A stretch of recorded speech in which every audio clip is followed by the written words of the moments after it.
Hello and welcome all to the second day of Video Mega APAC Higher EdTech Innovation Conclave 2021. Today we have as the last panel here and very important discussion is going to happen. The topic for the session is tools for improving accessibility of education, a discussion of digital classrooms and other tech innovation. To take this discussion forward, we have three eminent panelists here. Let me start introducing Dr. Abhay Kumar, who is also the moderator of this session. Dr. Abhay Kumar, Vice Chancellor, Pratap University. Thank you so much, Dr. Abhay, for joining today. Thank you, Mr. Gopi. We have Professor Dr. Tabrez Ahmad, Vice Chancellor, GD Goenka University. Thank you so much, Dr. Tabrez, for joining us. We have Dr. Muhammad Khushi, Akhtar, Senior Advisor, King Abdulaziz University. Thank you so much, Dr. Muhammad Khushi, for joining us today.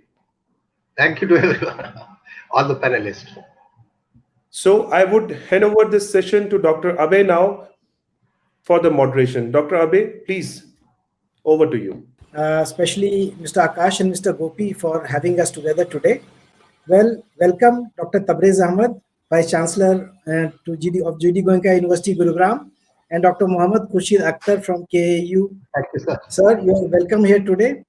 Well, the panel discussion topic for today is tools for improving accessibility of education, a discussion of digital classrooms and other tech innovations. Well, we all know that accessibility is an important topic in education and encompasses the classroom space, digital tools, and resources, and much more. Now, creating an accessibility-friendly classroom environment is the challenge. Now, when we talk about access to technology, it should be for all students. That is, it must be inclusive. And it is a major goal for many institutions and is only a part of the equation. Because once an educational technology comes in in a school, then the potential hurdles and challenges the leaderships and educators have to face comes into fore. And all our students, in fact, deserve to have access to the content we are teaching. Luckily, with the technology available to us, we can create a learning environment that makes the content accessible and inclusive to all our learners. Well, of course, these things we have talked about, especially during the COVID time, we have seen that how technology has disrupted education. So we find that the digital tools which have come into fore have become very important for education, especially higher education and school education both. Dr. Tabrez, just to know from you that though technology enabled access and most educational institutions went online, are there more effective tools, sir? Yeah, thank you, Dr. Abhay, for a very nice introduction, and also thank APAC for providing this particular chance to us to discuss and debate a very important area of the education. So you rightly mentioned that because of the digital platform and also because of the internet and online system, we are able to survive during the lockdown period because we continue learning. In fact, nothing is taught because already we are on track. So things are running very smoothly, properly. And we are also got a lot of good experience of the lockdown period, because in fact, what I feel that it was an opportunity for all of us to re-innovate and reinvent the power of the social media, power of the online medium, e-education system. Because before lockdown, there were two groups. One group who were supporting the entire idea that we have to go and venture in the online medium, we have to invest money, innovate, the education technology, because this is the future. But there are other group, they were not supporting the idea. They feel that no, because of the high-tech company, they want to promote their business. So they are coming and telling us we have to innovate and invest money in this area. So because in the lockdown, once we were dependent on this particular medium and we have seen the benefits, that's why we realized that now the new normal is blended model. Because in the offline mode, purely we cannot depend, we should not depend, because if we depend purely in the offline mode and not able to get the benefits of the online journals, e-journals on the online platforms or maybe online classes, we are going to lose a lot of benefits. And also because some of the things will not be possible to run online, so we have to also go the offline mode. For example, if you talk about that skill-oriented courses, or where the focus is on personality development or sporting activities or motivation and also the peer learning, a lot of skill will be possible only in the offline mode, or once you have the lot of kind of the dynamics in the classroom.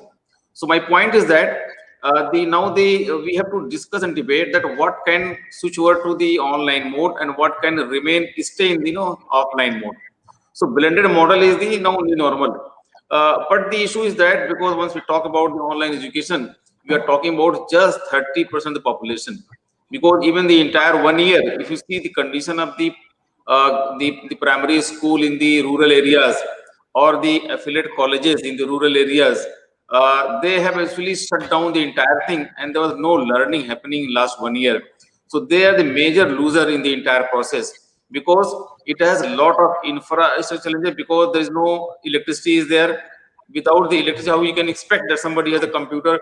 Even he has a computer, he may not have very good speed, because speed is very important aspect, because only in the 4G technology we can expect the video conferencing online lectures model. If even 3G, 2G is no possibility of the online system.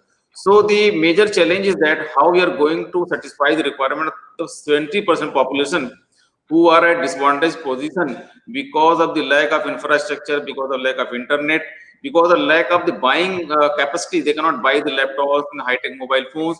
They cannot pay the monthly charges for the a kind of the internet the cost.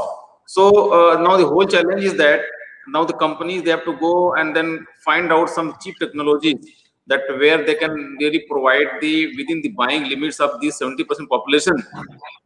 And also we have to then find out the open source journals, because all the top class quality journals, they are mostly on the paid model. So you have to subscribe and you have to pay annual fee. Even sometime if see our university or maybe the established universities, they are paying several lakh rupees every year just for renewal of the online journals, because these are paid journals. If you will not pay, you cannot then subscribe. And also there is system of the remote access. Even some of the universities who are not very rich on the empowered, they could not even get benefit in the lockdown period because the library was closed and they were e-campus.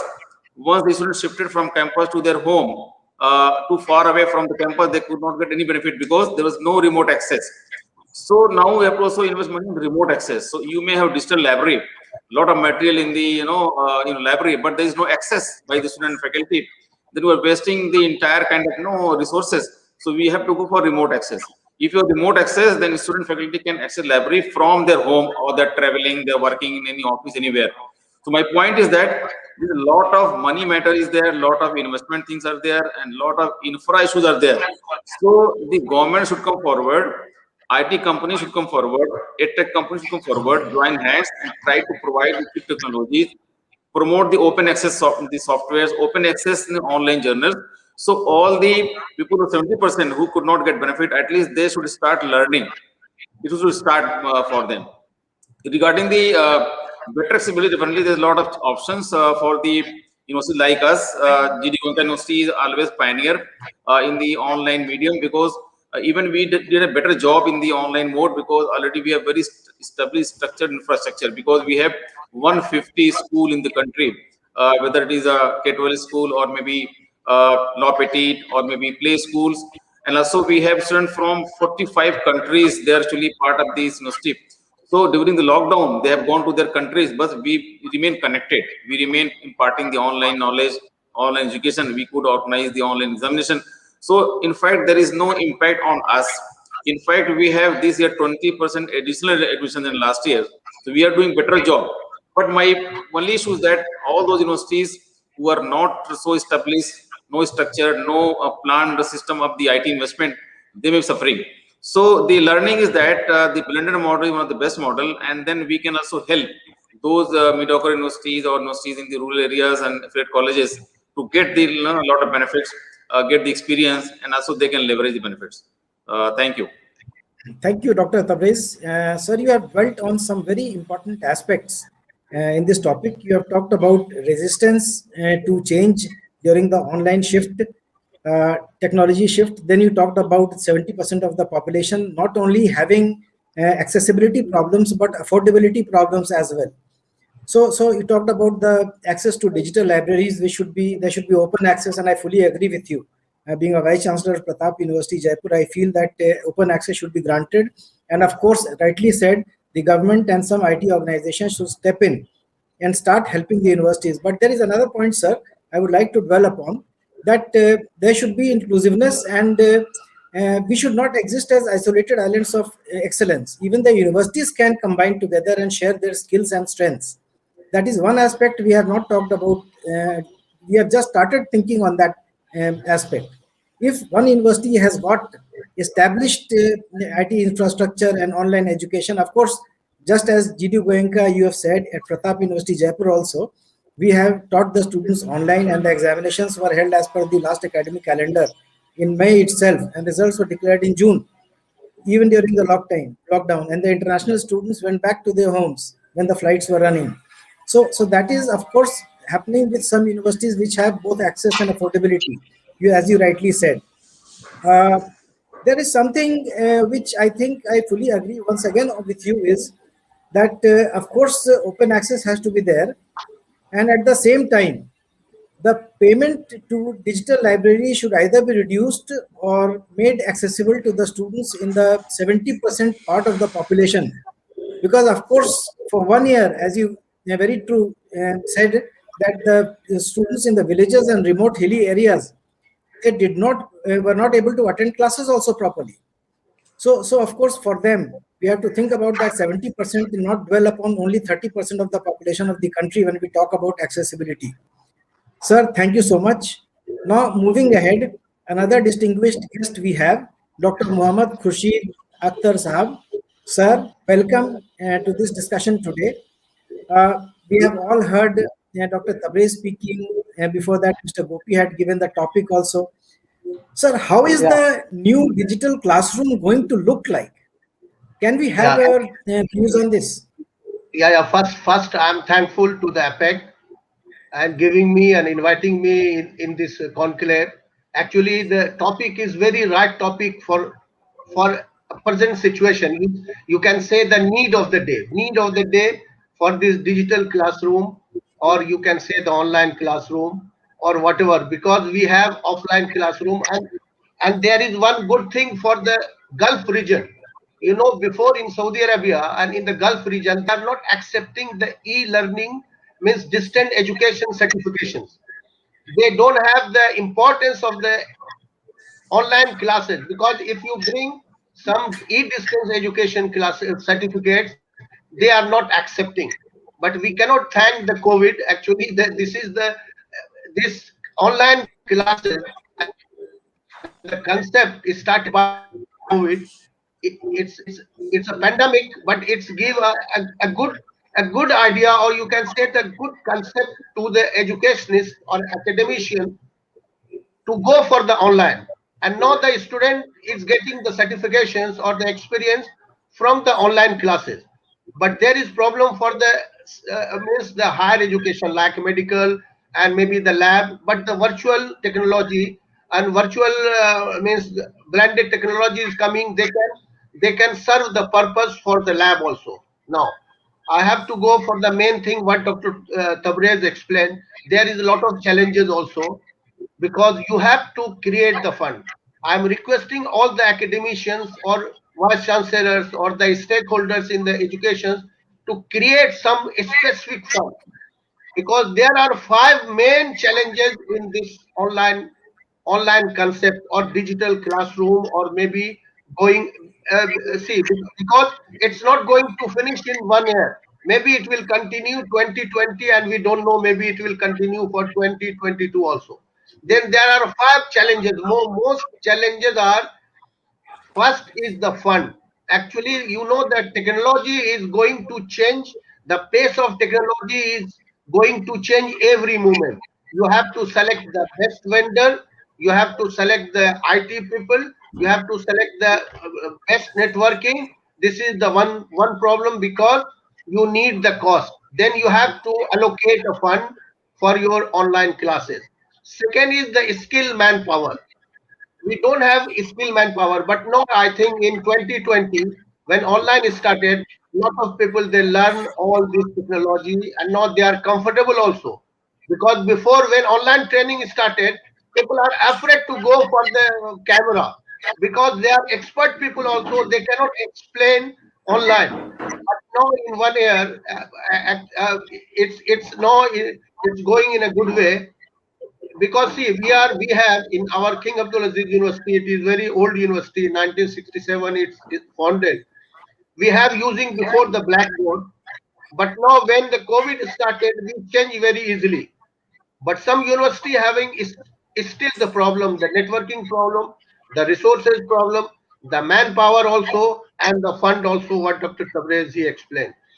And if you go and if you allocate and select the good vendor and provide the training to the student, it's the better options now because see 2020 and I told you 2022 also it will maybe we don't know it will continue, but this digital classroom is the better way to avoid this COVID pandemic also and to train the student and to teach the student and teach your faculty also and all the stakeholder in the education also. But there is the challenges, but you have to cope up these challenges also, creating the fund, selecting the means the resources and the manpower also. That's from my side. Okay. Thank you, Dr. Khursheed Akhtar. It was a wonderful deliberation which you have provided to us. Well, of course, we would all agree on this platform that a selection of skilled people and matching it with the resources and funds is a bit difficult. But however, during this pandemic, we have learned how to go about and teaching online and making ourselves move ahead. Well, rightly said, many of the faculty members and professors in many of the institutions found themselves uh, just within a gap. They were not able to cope with the new pedagogy of online learning. And the young, say, educationists who were tech savvy and the old guards, they came together and somehow things were managed. Initially, one of the institutions I came to know were just uploading videos on YouTube's, sending emails, using, say, chatbots and whatever not. Anything was being used initially because this came suddenly, but we have to agree that technology has disrupted education. We have to all agree on this. And what could have happened in the next 4 or 5 years has happened in the last 6 to 7 months. That we must be very clear in our statement. Thank you so much, sir, for this. Now I would go ahead and talk with Dr. Tabrez once again. Sir, just to know, you talked about hybrid and learning when you were speaking. In a hybrid learning environment, what would be the percentage of technology in your opinion? Technology versus, say, faculty and, say, human touch. What would be the percentage in your opinion, sir? Okay.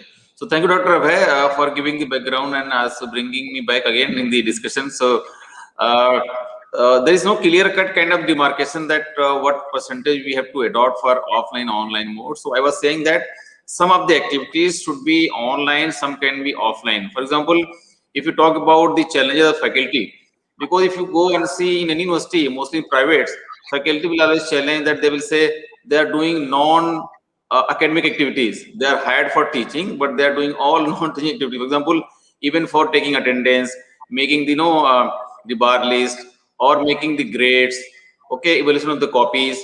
So they will feel that in fact these are the work of a teacher, but they will feel that because of the more number in the classroom, they will feel their maximum time is wasted in non-contributing and non-academic activities because there is no value addition to their life and career if they go on doing all these activities. So point is that we can shift all these activities in online mode where there is no value addition. So for example, if you go and take the attendance physically, you are wasting your time. So what we can do, we can have online swiping system that anybody sitting in the classroom, online camera is there, then pick up the picture and then time is saved. Same way regarding this evaluation of the copies, that you can do very quick online quiz, and then we can this software can evaluate marks, and you can save at least 4 or 5 hours that will be utilizing in the evaluation and making the grades, and also within a few minutes, the moment they will submit, they will get the results. So then my point is that we have to reduce the faculty burden, and where there is no value addition in their academic career, we can shift those works used by we can use software, we can use computer, we can also use AI, because now a lot of AIs are there now in the education sector. AI will take those non-contributing work from the faculty. What faculty can do, because if you see earlier days, if you go to a library and you want to teach a particular topic, collection of material big challenge. But right now, if you talk about the law teaching, because for a law teacher, he has to go on always finding the latest cases. In earlier days, you go to library and find out very, very bulky, AIRs, and these AIRs are not latest cases, because AIR will come after 1 month or 2 months in the library, and still you are just lagging behind 1 month. Maybe in 1 month time, Supreme Court, High Court, or any foreign court may have given any adverse judgments, or government has given a new policy adversely affecting the current law. So that's why in the current scenario, the faculty, what can do, faculty by using the online journals where AI link is there. For example, now we have this SCC online, HAN online journal. What you can do, just simply you type the case, you can type judgment, you can really find out the crux of the case, and then you can very quickly prepare your lecture. So my point is that by using the online journals with the use of AI, you can just filter out the crux of the material, and you can deliver in the classroom. There's a very high power value addition in the classroom. So all those work which are not non-academic or wasting the time of the faculty will mostly engage in the teaching and research. Same way for research. Currently, if you want to collect the good the article from the very big journals, very quickly you can collect by using the online journals or by using the AI, and then you can got a lot of the filtered out the cases and materials, and then very this article or the research work. Same as citation. If you see earlier days, citation was a big challenge. If you go and cite any material in the offline mode, you have to go on write every time. But nowadays, even there are a lot of softwares. It will help you in the citation of your research work. It will automatically arrange the kind of citation and footnotes and or endnotes. That will be saving a lot of time. So my point was that we have to then shift non-contributing, non-academic works to the use by the software or AI or augmented reality or virtual reality, where is possibility, and the faculty will only engage in the human touch, where in the dialogue with the students, where the lot of kind of discussion debates are happening, and the real learning will start. Same way, there will be a lot of use of the social media or online mode by the student. They can talk and discuss. For example, nowadays you can very easy to make a group, WhatsApp group, and then you can just raise an issue. Everybody is debating, and very quickly you can find a solution. That was not possible earlier, because for that you have to go have in a classroom, everybody is sitting and faculty is there. So 1 hour lecture is wasted for the debate discussion. But now on WhatsApp, even in the offline mode, in the WhatsApp, you just raise the question and they are debating, you got a solution. So my point is that we have to filter out the work, which work can be online, which work can be offline. That is the best way of blended, and even blended require a lot of research to decide a call what can be offline, what can be online.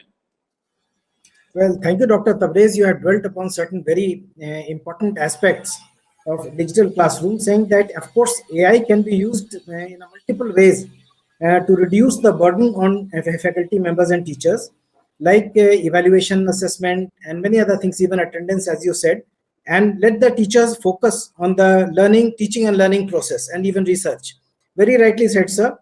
Of course, AI, as of now, has been used quite extensively in many of the institutions, though it has to stabilize to some extent now. So thank you so much for putting this point forward. Now, sir, Dr. Muhammad Khushi, I would just like to put forth certain queries which are coming to my mind. Like, for example, when the COVID-19 situation had cropped up, we were talking about our faculty members not coming up to the mark in terms of training and learning, relearning, and unlearning of things. So what do you think should we do so that our educators and our leadership in the institutions can make the teachers, facilitators, rather than just chalk talk method teaching? What should be done, in your opinion? Okay, sir. Now I am audible. Yeah, Yeah, you're yeah. audible. Yeah, actually, this is very pertinent questions regarding the stakeholders or maybe the decision makers, whoever, Yeah, maybe vice chancellors, or maybe we are calling here the director or dean or vice dean, or maybe vice president or president of the university or rector of the university. What happened? Their background is the different than IT background or maybe AI or machine learning. When we plan for 1 year digital transformation of our department, and finally after submitting for the fund they are saying no, we don't have the fund. Always see, if you plan some project, they have money but actually they not understood the requirement of the digital transformation or the machine learning, or you can say the AI also, because now AI is for all. I think in all the universities, I am requesting everyone, you have to go and train the student also, and we need the awareness of AI. What is AI? We are using from long time, but now the new things we are using for AI. You see, you are going automatic door is open means this is AI. This is the application of the AI. Lot of things you can get. Just Dr. Tabrez, he explained, when you publish any paper, it will automatically add on your Google Scholar, and you will get the citation also. If you have DOI, automatic the Google will search and it will add your DOI in your citation, and the paper is also already attached and you will get the citation. If anyone use the reference, you will get the one citations automatic, it will come on your email if you are using the email. This is all the GI, this is all the AI and machine learning, and we request each and every stakeholder of the education. Here also I am telling my bosses, because most of the Saudis, they are holding the positions but they are not the same background. We have very difficult time to convince them to approve our budget. It means we need the awareness for this all new technology. We need the awareness for each and everyone to know about what is the use of machine learning, what is the use of actually the AI is the big scope, and under the AI the machine learning and other learning is coming. This is not the right term. Otherwise, I can explain about the AI, because I am from the AI side and I am the data scientist also. I know I applied a lot of algorithm and models and machine learning also. But my my main concern and what you asked, this is the pertinent question. You have to go to make awareness of the bosses, of the decision makers, of the vice chancellors, dean, everyone, all the stakeholders, to tell them this is very important. You see, one time one school teacher, she is asking me, doctor, how I can resolve the problem of internet. I cannot resolve from here. Their bosses, their stakeholders, their owner can means find the solutions and resolve the problem of the network. You know, in India, it is a big country, and you say I think the 40 or to 60% institutions, they are not the they are not the sufficient. They don't have the sufficient resources or maybe the good network to connect, and see the parents also, they don't have a smartphone or maybe the laptop, they cannot connect with this online classes. Because I heard some student also, some parents also, they are not say, they are not, means if they are, if they have 3 4 kids, they cannot provide all 3 or 4 kids a smartphone or laptop. It means we have to think about this. We have to make the awareness of the stakeholders who is involved in the education. And I know that, and you know, the education is the wealth. Money is not the wealth, education is wealth.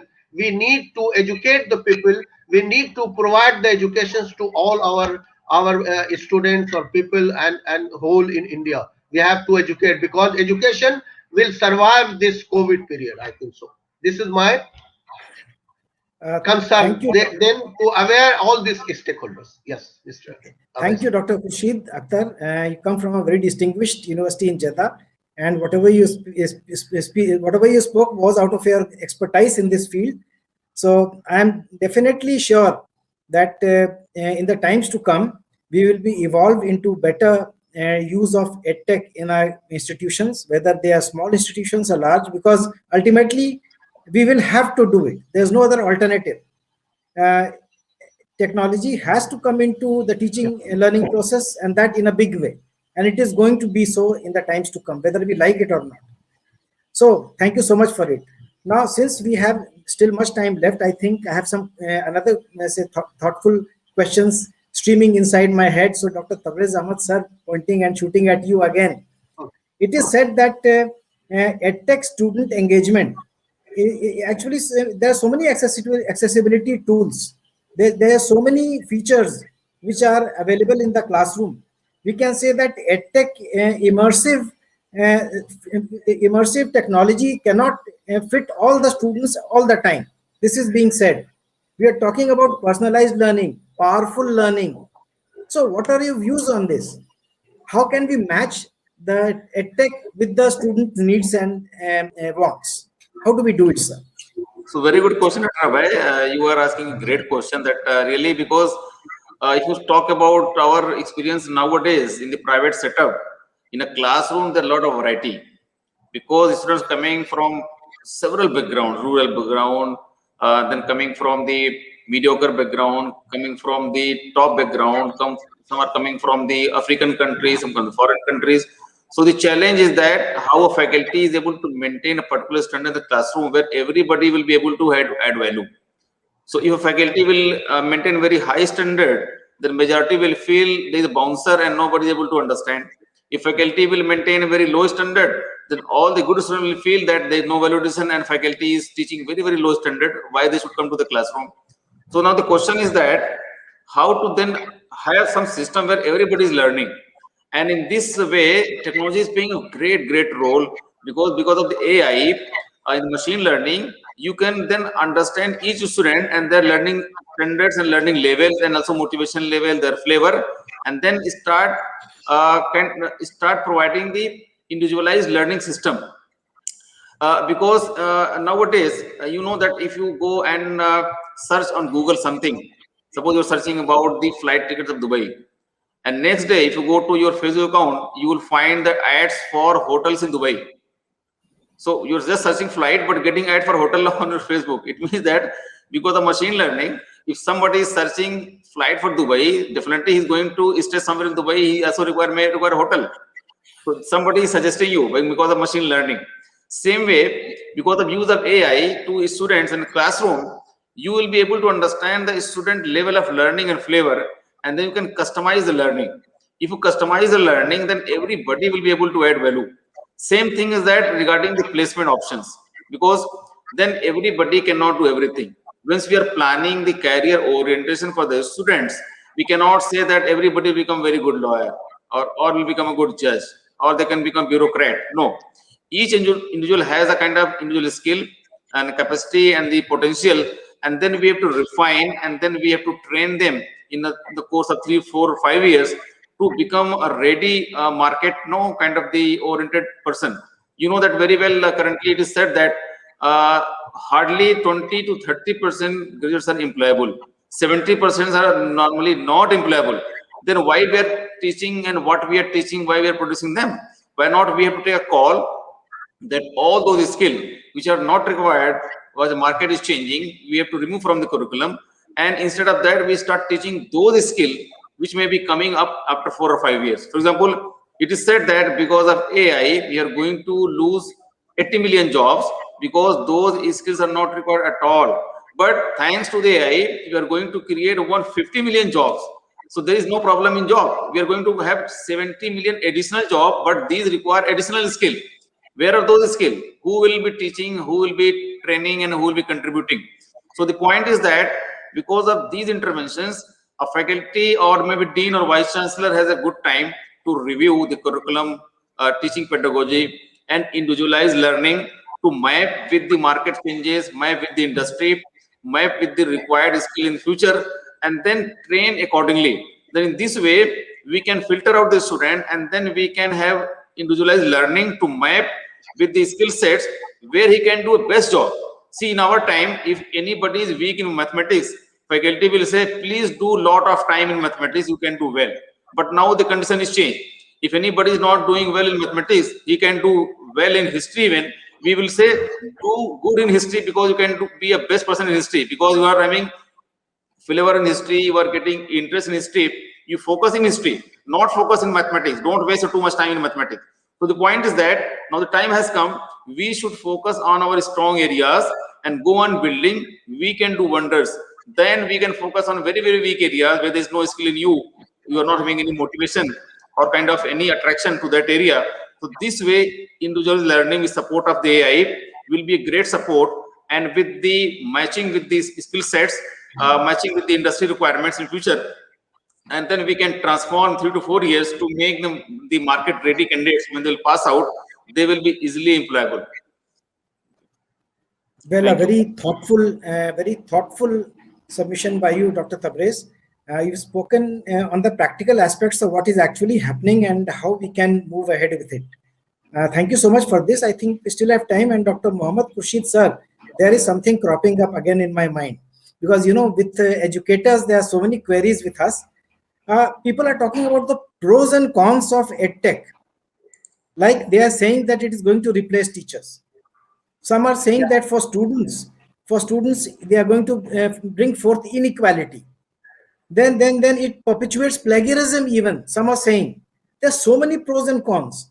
Actually, how do you think the faculty members should take EdTech innovation? Because I personally feel that maybe necessity may not be a mother of invention, but necessity has become the mother of adoption as of now. So we are necessarily going to adopt technology, but then of course there are pros and cons attached with every aspect. Something new comes up. When a cooking gas had come, we used to say it would burst like a bomb, but every house has it now. So what do you think the pros and cons of EdTech entry into education would be? In your opinion, how we are going to solve it? Yes, doctor, you are rightly said.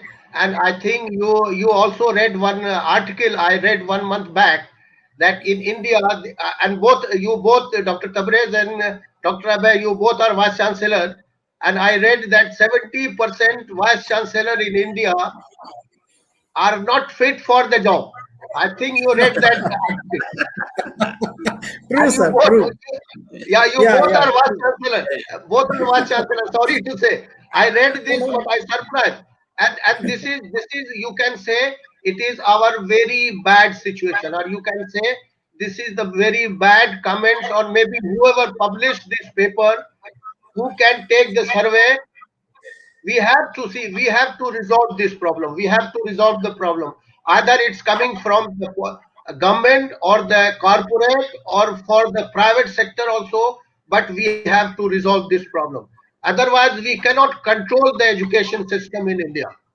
And there is pros and cons also, and there are the expert also, the vice chancellor. There are some vice chancellor like you both are very good in your field.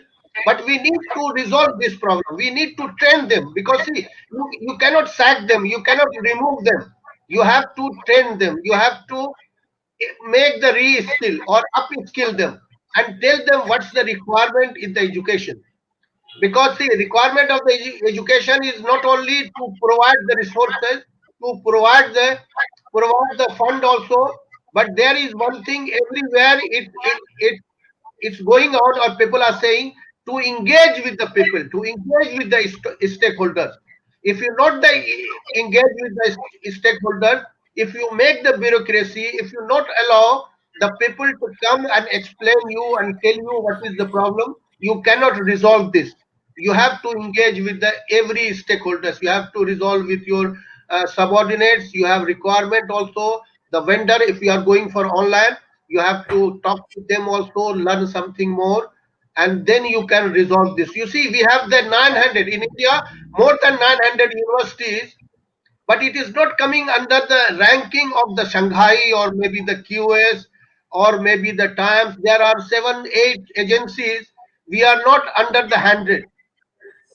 But see, I will tell you, when I joined here in 1989, this is my 32 years in the King Abdulaziz University. The King Abdulaziz University ranking in Shanghai is more than 500, 600 it's coming. but we worked for the 7 or 8 years, and now we are in 101 to 150 in Shanghai ranking. And the Arab region, consecutive 6 year, we are coming first also in the Arab region. Because of we work for this, we engage with the people, we work for the faculty also, we hire the external faculties, and we gave the scholarship also. We start the scholarship giving to the graduate and postgraduate also, and now we are making the KPI for each and every department to publish the work in the ISI journal, and we help them. We ask the foreign expert also, they are charging too much, but we work together and engage with the all staff and student, and awareness. We can do the awareness program also, orientation program for the faculty member and student also, and the foreign student, and then we cope up this. You see the pros and cons and drawbacks, and now our university is under 101 to 150, and QS we are coming 143. For this, we request all the stakeholder in your university, 900 vice chancellor and pro VCs and all these things, to work for this, engage the people and do something, and ask the fund also. And I request the corporate also to help the school also, because I heard some teachers and some schools, they are not getting the fees from the parent side, and they could not pay the teachers also, and teacher is suffering. Then you know the corporate world is very big. They can fund also in other countries, in European countries. They are giving for the scholarship also, funded scholarship. Then in India also, the corporate world should help this educationist and this all stakeholder of the education. This is my request, and I think this is, if we go for this engagement, we can solve the problem also. Yeah, thank you, Dr. Khursheed Akhtar ji. In fact, you have dwelt upon a very important fact that there is room for improvement. I feel that there is room for improvement everywhere. If Indian universities have not come into the rankings, I think there are many facets which can explain, and there are many facets which are responsible. Sir, it is not only the faculty or the vice chancellors responsible for that. I would like to submit, as being a vice chancellor myself, maybe even I am not up to the mark, but we are all learners. What is important is, as you said, that all stakeholders must come together. The corporate world, the government, the individual private institutions, the government universities. So much funding is being done to the government universities. And of course, the output is to be seen and is being seen. So whatever we have to think is that we have to come together. I have stressed on this a number of times. We cannot remain as isolated islands of excellence. We have to pull in our strengths if we have to grow. Let's think about healthy competition and don't fear each other. Let's not be suspicious of the private sector. This is why I always exhort the government officials. Now, sir, thank you so much for motivating us. Well, I think, Mr. Gopi, is there still time for one or two short questions? Yeah. Dr. Yeah. Please go. Dr. Tabrez, since you are a part of the education fraternity where we have dwelt and discussed a lot, though I have not come, even after having done almost 140 webinars in the past 6 months, we have not come together. I think on one platform we were there together. So the Indian national education policy, which has come after 34 long years, it also incorporates some EdTech fundamentals and promoting EdTech and digital education in India. Now, does it actually open the doors for EdTech future? There are so many questions which remain. Do you think that this education policy will foster a faster EdTech revolution in the country in terms of higher education and school education? Okay, very good question, Dr. Abhay. And also very good remarks made by Dr. Khursheed regarding the Shanghai ranking and why Indian universities are not doing well. So the moot question is that because it depends on the curriculum. So what I feel that because Indian universities, they have to change the curriculum, they have to map with the current requirement, future requirements, and also they have to go for the quality education and outcome-based education. In the outcome-based education, then faculty is the king. Faculty will take the call. He will make the learning outcome, course outcome, and he has to then analyze, and also he has to evaluate whether outcome was achieved or not. This way, I think we can go on having the raising the standards. But the point is that the faculty standard, faculty qualification, faculty salary, faculty training, motivation is a big issue, because what is happening right now that mostly there are a lot of people who are from the old generation and therefore old thoughts, because we have seen 1995 internet coming in India, and then 2005 we have seen the social media and mobile phones. So all these old generation thought people, they are very challenging to change their mindset and make them very fast learner about the EdTech technologies, use of the social media, use of the multimedia in the classroom. So my point is that at least the new education policy has stressed upon the changing the lot of pattern, lot of the kind of the systems, because at least one thing I'm very happy that this policy is saying that whether it is central university or private university or state university or affiliate college, everybody at par, because we had tough time to get the government funds for research, because they feel that only central universities or government universities will be able to provide the quality research. But now, thanks to the private universities, there are a lot of good private universities. They are able to generate a lot of good laboratories, a lot of good research orientation, good environment, where even the private can do a lot of good research. So at least this the new education policy is saying that for funding purposes, we will not bifurcate, will not then do kind of injustice, and we say that you are from a college, you are from a private, you are from a state university. At least for funding purposes, government is saying now in the new policy that everybody at par, and it will depend on the performance and the caliber. So whether if you are a good professor, you may be anywhere, you will be able to get the fund to do the quality research. So this thing I must appreciate the government kind of the initiative. And also second thing is that lot of options to the student to switch over anytime.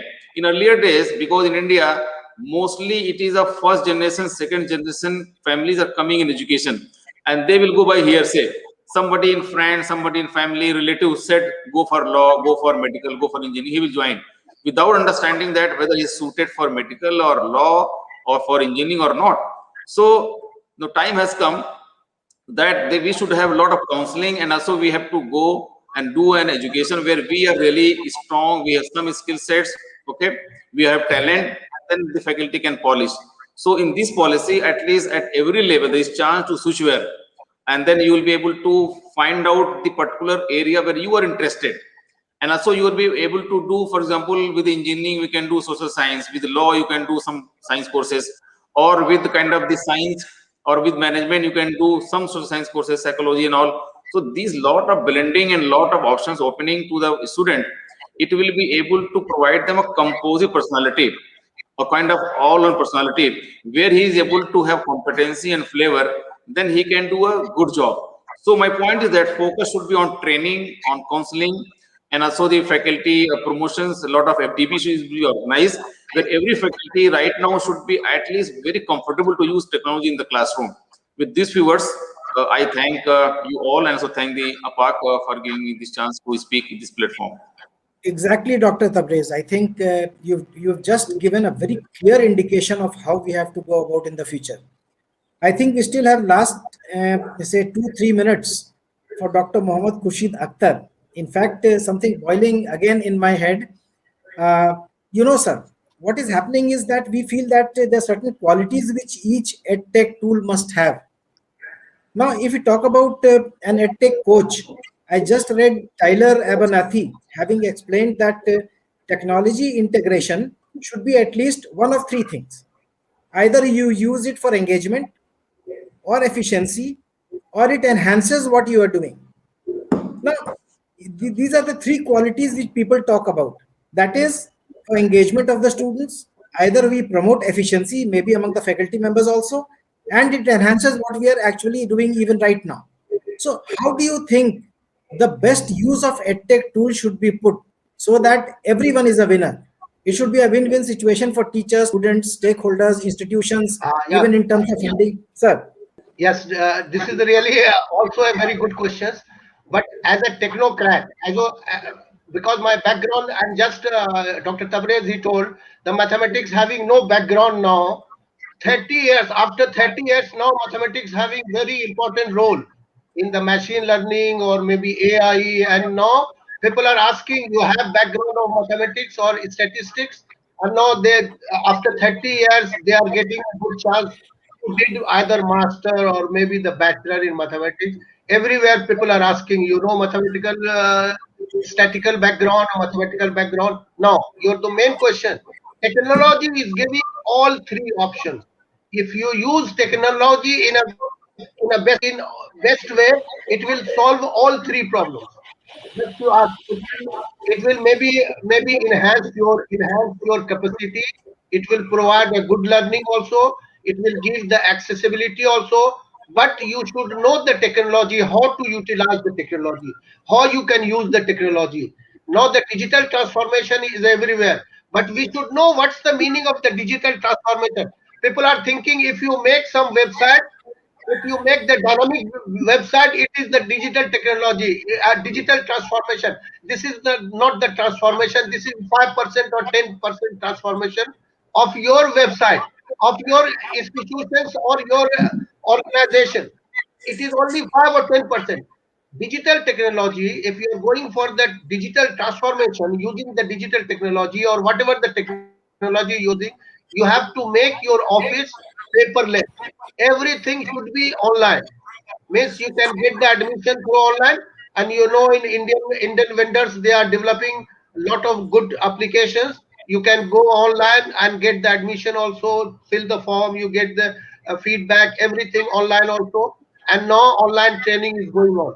It means if you use the technology in a proper way, in a correct way, this is the correct Yes. answer, or you need more. No, no, thank you so much, Dr. Khursheed. You have hit the nail on the head. It is not only technology or edtech which is important, it is how profuse and best use you can put it to. That is what is more important. So, of course, we must know how to make best use of technology. And of course, technology is going to pave the way for future high-tech education, whether it is school education or even, say, higher education or whatever it may be. So, thank you so much. I think I have undergone a great learning today. Maybe just as a participant, I would not have undergone this learning. But after having listened to you and trying to, say, imbibe and inculcate all those aspects which you have put forth, and then reverting to you, I think I have learned something how to do things better. So I also would try to make best use of technology after having heard both of you, sir. Thank you so much. It's my I would now pleasure. hand over the session to Mr. Gopi. Sir, Mr. It's a Gopi pleasure Arora, to sir. both of you. And when you need any technical seminars, I can provide your institutions the data, machine learning, anything related to the technical background also. I am ready Sure. Yeah, always to. Thank you. Thank you. Thank you so much, Dr. Abhay Kumar, Vice Chancellor, Pratap University, Jaipur, for moderating this session so well. Taking cue what you have just said, the entire crux of the entire discussion which has just happened. So we need to be aware how technology is being used for the dissemination of information to among the all stakeholders of education, and to what extent the technology is to be used. So it is very important. And this was a very relevant and very valid discussion which just happened. Uh, we at APAC are always ready to create such platforms for deliberations where we collectively move in the right direction to create a new and a better India. And education being the backbone of this nation needs to deliberate on such topics on a regular basis. Thanks to all panelists, eminent panelists, for bringing out very important and very important points and stats during this discussion.